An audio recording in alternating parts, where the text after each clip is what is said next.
Assalamualaikum warahmatullahi wabarakatuh. Perkenalkan, nama saya Tarisa Vindi Fitriani dengan NIM 19 Di sini saya akan menjelaskan tentang cara kerja transformator satu fasa dan tiga fasa. Yang pertama yaitu apa itu transformator? Transformator adalah perangkat yang mengubah energi magnetik menjadi energi listrik. Ini terdiri dari dua kumparan listrik yang disebut sebagai lilitan primer dan lilitan sekunder. Lilitan primer transformator menerima daya, sedangkan lilitan sekunder menghasilkan daya. Yang pertama yaitu transformator satu fasa. Transformator satu fasa adalah perangkat listrik yang menerima daya AC satu fasa dan mengeluarkan AC satu fasa. Ini digunakan dalam distribusi daya di daerah non-perkotaan, karena permintaan dan biaya keseluruhan lebih rendah daripada trafo distribusi tiga fasa. Mereka digunakan sebagai trafo step-down untuk menurunkan tegangan rumah ke nilai yang sesuai tanpa perubahan frekuensi. Untuk alasan ini, biasanya digunakan untuk menyalakan peralatan elektronik di rumah.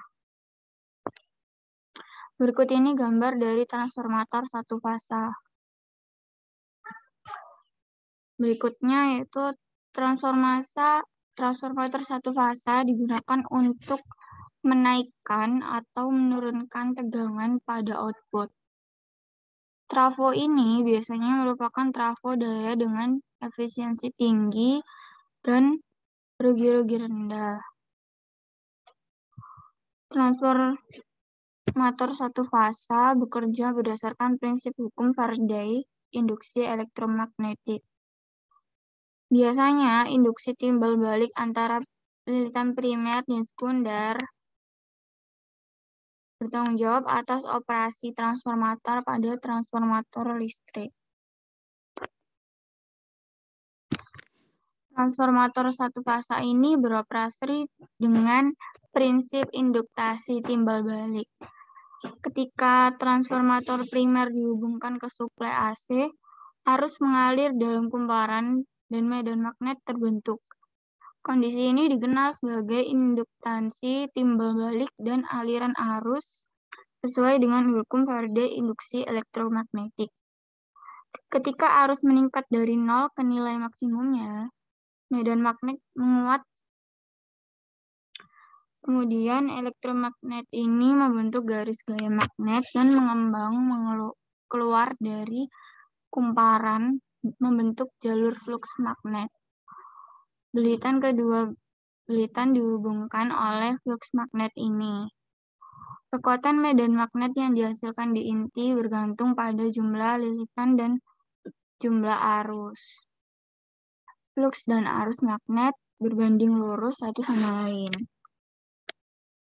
Berikut ini gambar prinsip kerja transformator satu fasa.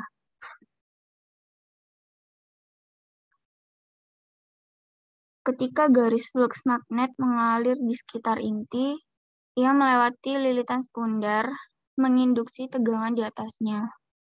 Hukum Faraday digunakan untuk menentukan tegangan yang diinduksi melintasi kumparan sekunder, di mana N adalah jumlah lilitan kumparan frekuensinya sama pada lilitan primer dan sekunder. Jadi, kita dapat mengatakan bahwa tegangan yang diinduksi sama pada kedua lilitan karena fluks magnet yang sama menghubungkan kedua kumparan bersama-sama. Juga tegangan total yang diinduksi berbanding lurus dengan jumlah lilitan di kumparan. Yang kedua yaitu transformator tiga fasa. Transformator tiga fasa banyak digunakan pada sistem transmisi dan distribusi tenaga listrik karena pertimbangannya yang ekonomis. Transformator tiga fasa banyak sekali mengurangi berat dan lebar kerangka, sehingga harganya dapat dikurangi bila dibandingkan dengan penggabungan tiga buah transformator satu fasa dengan rating daya yang sama. Tetapi transformator tiga fasa juga mempunyai kekurangan, di antaranya Bila salah satu fase mengalami kerusakan, maka seluruh transformator harus dipindahkan atau diganti. Tetapi bila transformator terdiri dari 3 buah transformator satu fase mengalami kerusakan, sistem masih bisa dioperasikan dengan sistem open delta. Berikut ini gambar dari transformator 3 fase. Gambar di bawah ini menunjukkan transformator 3 fase, di mana 3 inti ditempatkan pada jarak 120 derajat dari satu sama lain.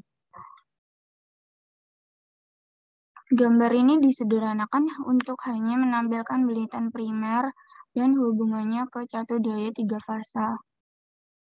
Segera setelah suplai 3 fasa dieksitasi, arus IR, IE, dan IB dibawa oleh belitan primer dan dengan demikian menginduksi flux secara individual di setiap inti. Kaki tengah akan membawa jumlah semua flux dan kaki tengah menggabungkan semua kaki sebuah inti. Misalnya jika jumlah arus IR plus IE plus IB adalah 0 dalam sistem 3 fasa, maka jumlah ketiga flux juga menjadi 0, sehingga kaki tengah yang tidak membawa flux. Oleh karena itu, melepas kaki tengah tidak ada bedanya untuk kondisi trafo lain. Sekian, terima kasih. Jika ada kurangnya, mohon maaf. Wassalamualaikum warahmatullahi wabarakatuh.